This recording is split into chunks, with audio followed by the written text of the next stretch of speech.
Hello friends, welcome to channel Bio Basics. आज के इस लेक्चर में हम पढ़ने वाले हैं कुछ एग्जांपल्स जो कि पॉलीसेकेराइड से हैं। पिछले लेक्चर में हमने जाना था पॉलीसेकेराइड्स क्या होते हैं। हमें पता है कि जब बहुत सारे मोनोमर्स आपस में जुड़ जाते हैं ग्लाइकोसिडिक बॉन्ड्स के थ्रू, वो पॉलीसेकेराइड्स बनाते हैं।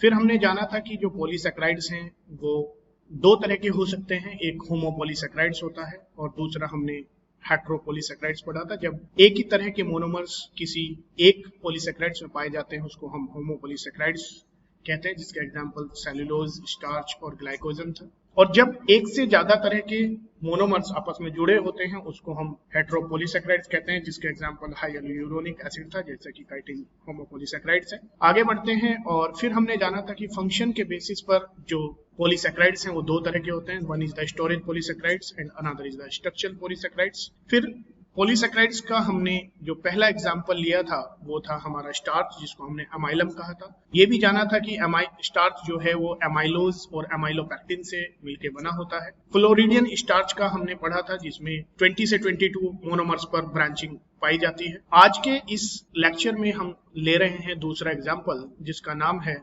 ग्लाइकोजन। जो ग्लाइकोजन है ये भी एक स्टोरेज पॉलीसेकेराइड्स है, जो जैसा कि हम जानते हैं कि स्टोरेज पॉलीसेकेराइड्स बाद में एनर्जी के लिए यूज किया जाता है। तो यही ग्लाइकोजन एनिमल्स में जिस टाइम पर ग्लूकोज का लेवल डाउन हो जाता है तो ग्लाइकोजन का डिग्रेडेशन होता है, ब्रेकडाउन होता है, जिसको हम एक प्रोसेस कहते हैं। This process is known as glycogenolysis. और इस प्रोसेस से बहुत सारे ग्लूकोज यूनिट रिलीज होते हैं और वो ग्लूकोज यूनिट ब्लड के अंदर ग्लूकोज का लेवल को मेंटेन करते हैं। So it is storage polysaccharide that is found in animal cells, so also known as animal starch. इसका दूसरा नाम एनिमल स्टार्च भी कह देते हैं, क्योंकि ये एनिमल्स में एक तरीके से फूड स्टोरेज कर रहा है। It is also found in bacteria and fungi. Don't forget कि इसके अलावा ये बैक्टीरिया और फंजाई में भी एक स्टोरेज पॉलीसेकेराइड्स की तरह से स्टोर्ड होता है, जो बाद में एनर्जी को फॉर्म करता है। मेनली ये कहाँ स्टोर्ड होता है, ये इंपॉर्टेंट बात है कि जो ग्लाइकोजन है it is stored in hepatocytes, जो लीवर सेल्स हैं, एंड द मसल सेल्स, जो हमारी स्केलेटल मसल्स होती हैं, उसमें ये स्टोर किया जाता है। याद रहे, स्केलेटल मसल्स में स्टोर किया जाता है। तो दो साइट्स हैं, one is the liver, another is muscles. It is a homopolysaccharides. ये बात इंपॉर्टेंट है। फिर से होमोपॉलीसेकेराइड्स, जिस तरह से हमने पढ़ा था कि स्टार्च जो है वो एक होमोपॉलीसेकेराइड्स है, वहां पर ग्लूकोज की ही यूनिट से मिलके स्टार्च बना हुआ है। तो सिमिलरली जो ग्लाइकोजन है वो भी होमोपॉलीसेकेराइड्स है और इसके जो मोनोमर्स हैं वो ग्लूकोज है। Similar to starch, alpha 1,4 glycosidic and alpha 1,6 glycosidic bonds पाए जाते हैं। ये भी हमने जाना था कि स्टार्च में जो अल्फा 1,4 ग्लाइकोसिडिक बॉन्ड्स होते हैं वो एक लीनियर चेन बनाते हैं, जबकि जो अल्फा 1,6 ग्लाइकोसिडिक बॉन्ड्स होते हैं वो ब्रांचिंग करते हैं। राइट, तो बिल्कुल स्टार्च की तरह से ही यहाँ पर भी ये होमोपॉलीसेकेराइड्स है, ग्लूकोज ही इसकी मोनोमेरिक यूनिट है, और अल्फा 1,4 ग्लाइकोसिडिक बॉन्ड से लीनियर फॉर्म बनाता है और ब्रांचिंग जो है वो अल्फा 1,6 से करता है। अब क्वेश्चन ये है कि ये स्टार्च के कंपैरिजन में किस तरह से डिफरेंट है। तो जैसा हमने जाना था कि स्टार्च में जो ब्रांचिंग होती है वो 30 मोनोमर्स के बाद होती है, लेकिन यहां पर जो ब्रांचिंग है वो 10 to 15 रेजिड्यूज के बाद होती है। ये बात इंपॉर्टेंट है कि यहां पर जो ब्रांचिंग है वो 10 to 15 रेजिड्यूज के बाद है, और स्टार्च में जो एमाइलोपैक्टिन हमने पढ़ा था वहां पर जो ब्रांचिंग थी वो 30 मोनोमर्स के बाद में थी। और वहां पर हमने पिछली वीडियो में ये भी जाना था कि जो फ्लोरिडियन स्टार्च होता है it is an intermediate of glycogen और एमाइलोपैक्टिन, क्योंकि यहां पर जो ब्रांचिंग होती है वो 20 से 22 मोनोमर्स के गैप के पर देखी जाती है। तो ये बात इंपॉर्टेंट है कि जो फ्लोरिडियन स्टार्च है इट इज एन इंटरमीडिएट और linked to amylopectin and glycogen. Now we take another example of polysaccharide, it is inulin. Inulin क्या है? एक फ्रक्टेंस है। फ्रक्टेंस क्या होता है? It is a polymer of fructose. जिस तरह से हम ग्लाइकेन को ग्लूकोज का पॉलीमर बोलते हैं, उसी तरह से जो इनुलिन है वो एक फ्रक्टन है, यानी कि पॉलीमर ऑफ फ्रक्टोज है। It is also storage polysaccharide. Don't forget, storage polysaccharide है।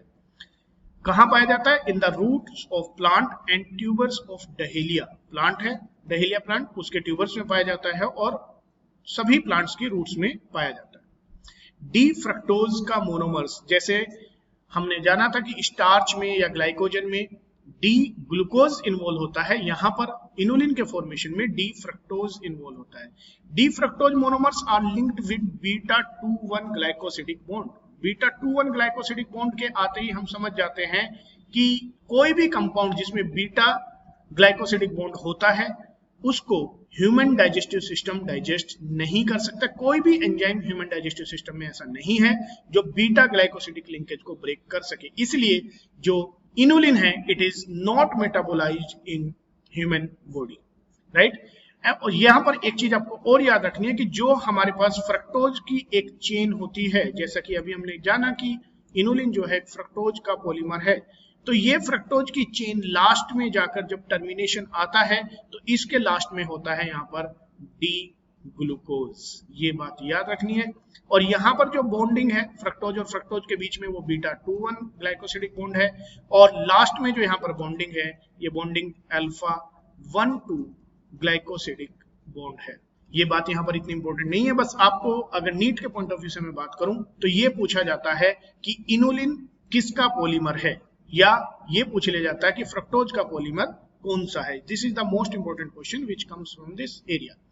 चलिए आगे बढ़ते हैं और देखते हैं किस तरह से ये बॉन्ड्स जुड़ा रहता है। इस डायग्राम में आप देखेंगे यहाँ पर ये फ्रक्टोज मोनोमर है, इसे दिस इज अनदर फ्रक्टोज, और this fructose is connected with another fructose with the help of glycosidic bond. This is the glycosidic bond. इसकी नोमेनक्लेचर कैसे करेंगे? This is 1, 2, 3, 4, 5 and 6 carbons. ये फ्यूरानोज स्ट्रक्चर यहाँ पर fructose की दिखाई गई है। तो यहाँ पर आप देखेंगे carbon 2 is being attached with carbon 1। ये कार्बन 1 है, ये कार्बन 2 है, 3, 4, 5 और 6। So carbon 2 is being attached with carbon 1। तो यहाँ पर जो ग्लाइकोसिडिक बॉन्ड बनता है, और ये भी हमें पता है कि हम इसको बीटा इसलिए कहते हैं क्योंकि जो इसका हाइड्रोक्सिल ग्रुप है वो अपवर्ड डायरेक्शन की तरफ है, यानी कि जिस तरफ ये कार्बन है उसी तरफ है, और जब उस तरफ होता है तो इसको हम बीटा कहते हैं, अगर नीचे की तरफ होता है तो इसको हम अल्फा कहते हैं, जो ऑलरेडी हम मोनोमर वाली जो हमारी क्लास थी उसमें हम पढ़ चुके हैं। तो यहाँ पर बीटा इसलिए क्योंकि ये हाइड्रोक्सिल ग्रुप ऊपर है, और नोमेनक्लेचर में 2 कार्बन पहले आ रहा है तो 2 और फर्स्ट कार्बन बाद में आ रहा है, तो इट इज 2,1 ग्लाइकोसिडिक। बीच में यहाँ पर आप देखेंगे n नंबर ऑफ फ्रक्टोज को दिखाया गया कि n नंबर ऑफ फ्रक्टोज यहाँ पर हैं, और लास्ट में यहाँ पर जो कनेक्शन है इट इज अल्फा 1,6। ये देखिए alpha 1,2, sorry I should say it is 1, it is 2, 3, 4, 5 and 6। तो जो लास्ट का जो हमारा कनेक्शन यहाँ पे बना हुआ है it is alpha 1,2 glycosidic bond. चलिए आगे बढ़ते हैं और लेते हैं कुछ पॉइंट्स इसके बारे में। यहाँ पर जो डिस्कस किया है it is not digested by ptyalin. Ptyalin किसको बोलते हैं हम? सलाइवरी एमाइलेज जो हमारा होता है, salivary amylase, and the another amylase is the pancreatic amylase, जो कि हमारे डिओडिनम में हमें मिलता है। तो यहाँ पर ये इनुलिन ना तो टाइलिन इसको डाइजेस्ट कर पा रहा है और ना ही इसको पैंक्रियाटिक एमाइलेज डाइजेस्ट कर पा रहा है। So readily filtered through the kidney. अगर ये हमारी बॉडी इसको कंज्यूम करती है तो किडनी के थ्रू इसको हम फिल्ट्रेट कर दिया जाता है। Now we move to the next point. The next point is saying it is used in testing of kidney function. This is important क्योंकि हमें पता है कि किडनी इसको फिल्टर कर देती है, तो किडनी जब इसको फिल्टर कर देती है तो किडनी का फिल्ट्रेशन रेट कितना है इसको आइडेंटिफाई करने के लिए, या किडनी ठीक से काम कर रही है या नहीं कर रही है, या ग्लोमेरुलस फिल्ट्रेशन कितना है उसको आइडेंटिफाई करने के लिए हम इसको यूज किया जाता है उन पेशेंट में जिसमें किडनी का कुछ प्रॉब्लम हमें देखने को, क्लिनिशियंस को देखने को मिलता है। तो ये याद रहेगा कि inulin is used for the kidney functioning test, यानी कि जिसको हम KFT भी कह सकते हैं। चलिए आगे बढ़ते हैं और लेते हैं next example, and it is cellulose. Cellulose it is a fibrous unbranched homopolysaccharide. फिर से ये भी होमोपॉलीसेकेराइड्स है, लेकिन इस बार ये जो है ये कैसा, ये फाइब्रस है। नहीं कहा हमने कि ये स्टोर्ड है, यानी कि ये बाद में एनर्जी नहीं देने वाला है। ये क्या बनाने वाला है? ये स्ट्रक्चर पार्ट बनाने वाला है। किसका बना हुआ? Beta D glucose. अभी थोड़ी देर पहले ही मैंने आपको ये बात बताई थी कि जहां भी बीटा ग्लाइकोसिडिक बॉन्ड होता है वो कंपाउंड ह्यूमन बॉडी के थ्रू डाइजेस्ट नहीं किया जा सकता। तो ये जो सेलुलोज है, सेलुलोज एक अनब्रांच्ड है, लीनियर फॉर्म में होता है, होमोपोलीसेकेराइड से केवल इसमें बीटा डी ग्लूकोज पाए जाते हैं। और ग्लाइकोसिडिक बॉन्ड जो है वो बीटा 1,4 ग्लाइकोसिडिक बॉन्ड यहाँ पर देखने को मिला। यानी कि अगर हम देखें जो हमारा स्टार्च या जो ग्लाइकोजन है, जो वहां पर लीनियर चेन थी जिसको हमने अमाइलोज भी बोला था स्टार्च में, वहां पर अल्फा 1,4 बॉन्ड पाया जाता है जो कि इजिली ह्यूमन बॉडी जिसको डाइजेस्ट कर सकती है। लेकिन सेलुलोज में क्योंकि बीटा 1,4 ग्लाइकोसिडिक बॉन्ड्स होते हैं, इसलिए एनिमल बॉडीज इसको डाइजेस्ट नहीं कर पाती, क्योंकि कोई एंजाइम ऐसा नहीं पाया गया है अभी तक जो बीटा 1,4 ग्लाइकोसिडिक बॉन्ड्स को ब्रेक डाउन कर सके। चलिए जी आगे अगला पॉइंट लेते हैं। A chain of cellulose which contains almost 6,000 units of monomers, 6,000 units जो हैं जुड़ी हुई हैं एक लीनियर फॉर्म में इस तरह से, और जो उनके बीच में जो बॉन्ड है वो क्या है, that is beta 1,4 glycosidic bond. ये बात यहाँ पर इंपॉर्टेंट है। जो क्वेश्चन पूछा जा सकता है कि सेलुलोज किसका पॉलीमर है, तो पहला क्वेश्चन बनता है बीटा डी ग्लूकोज, दूसरा क्वेश्चन बनता है कि बीटा 1,4 ग्लाइकोसिडिक बॉन्ड्स पाया जाता है। नेक्स्ट पॉइंट है it is N structural element, ये एक स्ट्रक्चरल एलिमेंट बना रहा है किसका, सेल वॉल का। कहां पर, एल्गी में और प्लांट्स में। प्लांट्स और एल्गी में जो सेल वॉल पाया जाता है वो किसका बना है, वो सेलुलोज का बना है। साथ ही साथ कुछ फंजाई और प्रोटिस्टा भी ऐसे देखे जाते हैं जिनमें सेलुलोज की सेल वॉल पाई जाती है। तो यहाँ पर ये भी क्वेश्चंस बन जाता है। ऑप्शन में दिया जा सकता है कि cellulose cell wall is made up of, या cellulose cell wall is found in. तो वहां पर अगर ऑप्शन में फंजाई या प्रोटिस्टा भी दिया है, सम फंजाई और सम प्रोटिस्टा भी दिया जा सकता है, तो वो ऑप्शन भी हमारा करेक्ट होगा। Now we move to the next point. यहां पर बताया गया the tunicin of tunicates is related to cellulose. जो ट्यूनिसिन है जो कि ट्यूनिकेट्स में पाया जाता है, kind of animals, is related to cellulose, so it is also known as animal cellulose. आगे बढ़ते हैं। Cellulose is the most abundant organic substance of the biosphere, forming 50% of carbon found in plants. Question कई बार यहां से आ चुका है, most abundant organic compound on the earth, the answer will be cellulose. अगर पूछा जाए मोस्ट अबंडेंट प्रोटीन कौन सा होता है, तो आंसर होगा रूबिस्को। ये बात हम बाद में जानेंगे। अभी यहां पर हम जान लेते हैं कि जो सेलुलोज है, it is most abundant organic substance which is found on the earth. Next point की तरफ मूव करते हैं। Cotton fibres, cotton fibres have about 90% of cellulose. जो व्हाइट फाइबर्स होते हैं वो बने होते हैं सिर्फ और सिर्फ सेलुलोज के, while wood contains only 25 to 50% of cellulose। तो मोस्ट अबंडेंट अगर सेलुलोज किस में देखा गया, that is in cotton fibres. The other materials of the cell wall including lignin भी वहां पर होता है, हेमिसेलुलोज भी होता है, पैक्टिन्स भी होता है, वैक्स भी होता है और कुछ मिनरल्स भी होते हैं। इसलिए सेल वॉल में ज्यादातर और चीजें भी देखी जाती है, लेकिन जो कॉटन फाइबर्स है उसमें मेनली पाया जाता है ग्लूकोज। नेक्स्ट पॉइंट की तरफ पढ़ते हैं। In cellulose a number of chains are arranged in close anti parallel fashion. Anti parallel fashion का मतलब है कि अगर एक चेन इस तरह से अरेंज है जिसमें बीटा 4 ग्लाइकोसिडिक बॉन्ड फॉर्मेशन हो रहा है इस डायरेक्शन से, तो जो दूसरी चेन होगी उसमें जो बीटा 1,4 ग्लाइकोसिडिक बॉन्ड्स की जो डायरेक्शन होगी वो दिस साइड टू, इस तरफ से इस तरफ की तरफ को होगी। तो इसलिए बहुत सारी जो हमारी सेलुलोज की जो चेन है वो इस तरह से अरेंज रहती है। Microbial digest cellulose in gut of ruminants, termites and snails. जैसा अभी हमने बताया कि एनिमल्स में सेलुलोज को डाइजेस्ट करने वाला कोई एंजाइम नहीं पाया जाता है, तो जो रूमिनेंट्स होते हैं like cow and buffaloes, right, इनमें जो डाइजेशन होता है सेलुलोज का, it is done by microbes. The microbes have capability to secrete enzymes. तो ये जो microbes होते हैं, ये microbes कैसे हैं?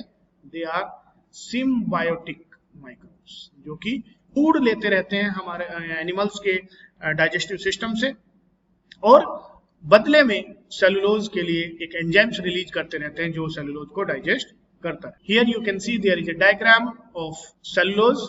सो यहां पर आप देखेंगे कि ये ग्लूकोज की एक यूनिट है, मोनोमर है। ऊपर की तरफ क्योंकि हाइड्रोक्सिल ग्रुप है, तो हाइड्रोक्सिल ग्रुप अगर ऊपर की तरफ है तो यहाँ पर ये जो बॉन्ड है ये क्या हो गया, this is beta. First carbon involve हो रहा है, यहाँ पर फोर्थ कार्बन इन्वॉल्व हो रहा है, तो this is L beta 1,4 glycosidic bond, और यही चीज कंटिन्यूसली आगे तक गई हुई है। तो यहाँ पर जो लिंकेज है it is beta 1,4 linkage which is found in cellulose. Now we move to the next example. Our next example is chitin. Important है, बहुत क्वेश्चन यहाँ से पूछा जा सकता है। Second most abundant organic substance, first तो हमारा सेलुलोज है, दूसरा है वो काइटिन है। तो पहला पॉइंट तो यही इंपॉर्टेंट हो गया कि second most abundant organic compound कौन सा है, that is chitin. Chitin is unbranched, हमने अभी जो सेलुलोज पढ़ा है वो भी अनब्रांच्ड है, और यहाँ पर जो काइटिन है वो भी अनब्रांच्ड है। It is a linear polysaccharides, और don't forget again it is homopolysaccharide which is made up of nitrogen containing glucose derivatives, यानी कि डायरेक्ट जो सिंपल मोनोमर्स थे उनसे नहीं बनाए, ग्लूकोज के जो डेरिवेटिव्स हैं उनसे मिलके बनाए। तो ग्लूकोज के डेरिवेटिव्स में यानी कि जो ग्लूकोज है उसमें कुछ मॉडिफिकेशंस होके क्या बन गया है, एन एसिटाइल ग्लूकोसामीन। इंपॉर्टेंट है, N acetyl glucosamine is monomer of chitin. क्या है एन, इसको हम शॉर्ट फॉर्म में नैग भी बोलते हैं। तो N acetyl glucosamine is monomer of chitin. Question यहां से आ जाता है। It is linked by beta 1,4 glycosidic linkage. Beta 1,4 glycosidic linkage जो अभी हमने पढ़ के आए, जो हमने सेलुलोज पढ़ा, यानी कि स्ट्रक्चरल पार्ट में आपको याद रखने में आसानी होगी कि स्ट्रक्चरल पार्ट में चाहे हमने सेलुलोज पढ़ा चाहे हमने काइटिन पढ़ा, यहां पर जो ग्लाइकोसिडिक बॉन्ड है वो क्या है, इट इज बीटा 1,4। लेकिन जो हमने सेलुलोज पढ़ा वहां पर जो मोनोमर्स था वो ग्लूकोज था, और यहाँ पर जो मोनोमर्स है वो नैग है, जिसका फुल फॉर्म है N acetyl glucosamine. It is a derivatives of glucose. Now we move to the next point कि ये कहां पर स्ट्रक्चरल पार्ट प्ले करता है।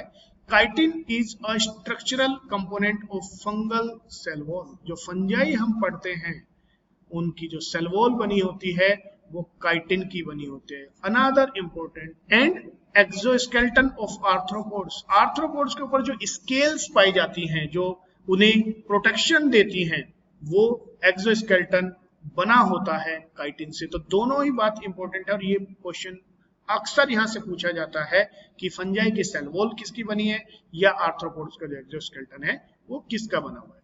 Now we move to the next point. In next point, chitin is also known as fungus cellulose. जिस तरह से plant के अंदर सेलुलोज सेल वॉल बनाता है, उसी तरह से यहाँ पर जो फंगाई है उसकी जो सेल वॉल बना रहा है वो काइटिन बना रहा है, इसलिए इसको यहाँ पर हमने फंगस सेलुलोज भी कह दिया।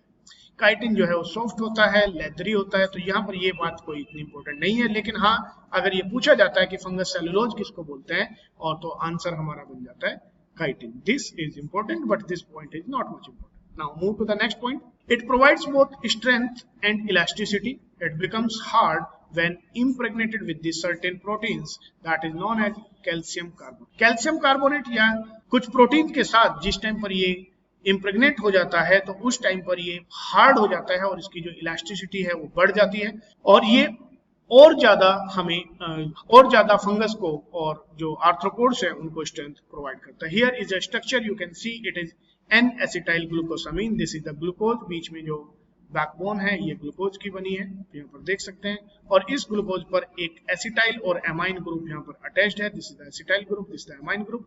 तो ये एसिटाइल ग्रुप और एमाइन ग्रुप के ऐड होने की वजह से इसको हमने बोल दिया एन एसिटाइल ग्लूकोसामीन, राइट। यहां पर जो बॉन्डिंग है ये बॉन्डिंग है हमारी बीटा 1,4।